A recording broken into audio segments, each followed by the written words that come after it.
ओम नमो भगवते वासुदेवाय नमः।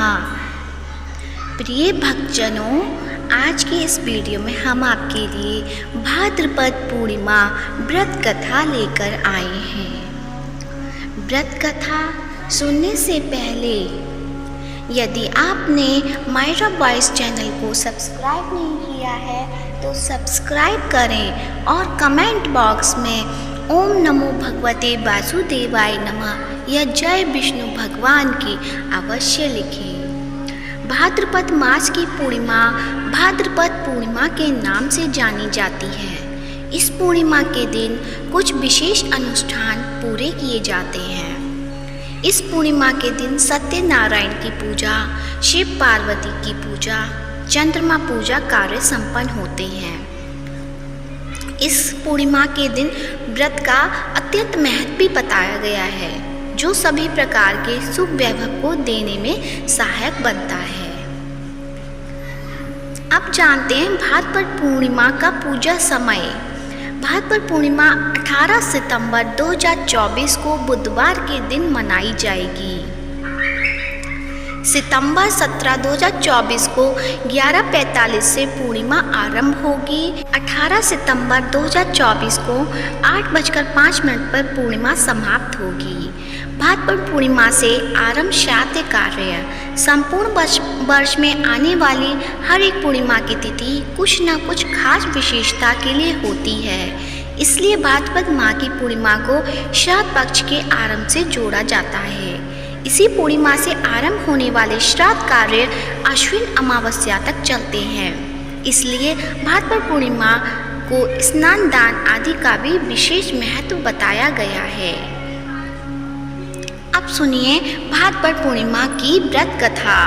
बोलो विष्णु भगवान की जय। भाद्रपद पूर्णिमा के दिन उमा महेश्वर व्रत करने का भी विधान बताया गया है। धर्मशास्त्रों में इस पूर्णिमा के दिन भगवान शिव और माता पार्वती की पूजा की जाती है। इसके साथ ही रात्रि के समय जागरण करना चाहिए। नारद पुराण और मत्स्य पुराण में इस व्रत के बारे में भी बताया गया है। इस व्रत को करने से मांगलिक सुख मिलते हैं, दाम्पत्य सुख प्राप्त होता है। उमा महेश्वर व्रत के साथ ही कथा भी सुननी चाहिए।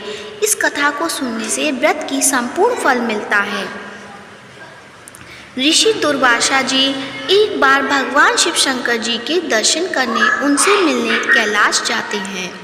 कैलाश पर भगवान शिव और माता पार्वती के दर्शन कर वह अत्यंत प्रसन्न होते हैं।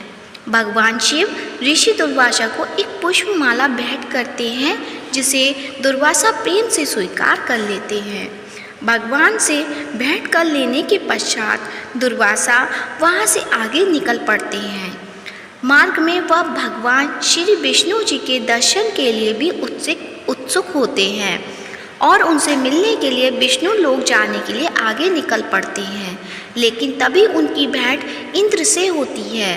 तब दुर्वाजी भगवान शिव द्वारा उन्हें प्रदान की हुई माला वह इंद्र को भेंट दे देते हैं।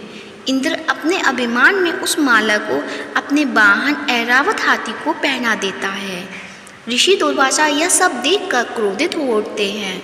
उन्हें यह कार्य अच्छा नहीं लगता और दुर्वासा क्रोधित स्वर में इंद्र को कहते हैं कि तुमने महादेव शिव शंकर जी का अपमान किया है। इससे तुम्हें लक्ष्मी जी छोड़कर चली जाएंगी और तुम्हें इंद्रलोक और अपने सिंहासन को भी त्यागना पड़ेगा। यह सुनकर इंद्र जी ने ऋषि दुर्वासा जी के समक्ष हाथ जोड़कर क्षमा याचना की और इस शाप से मुक्त होने का उपाय पूछा। इंद्र जी की विनय सुनकर दुर्वासा जी को शांत हुए और क्रोध शांत होने पर ऋषि दुर्वासा जी ने इंद्र को बताया कि उसे उमा महेश्वर व्रत करना चाहिए, तभी वह अपने स्थान को पुनः प्राप्त हो पाएगा। तब इंद्र ने इस व्रत को किया। उमा महेश्वर व्रत के प्रभाव से लक्ष्मी जी समेत सभी वस्तुएं जो उनसे छिन गई थीं, सभी उनको प्राप्त हुई। बोलो विष्णु भगवान की जय, शंकर पार्वती की जय।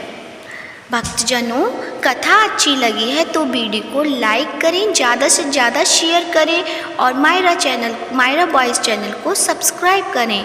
धन्यवाद।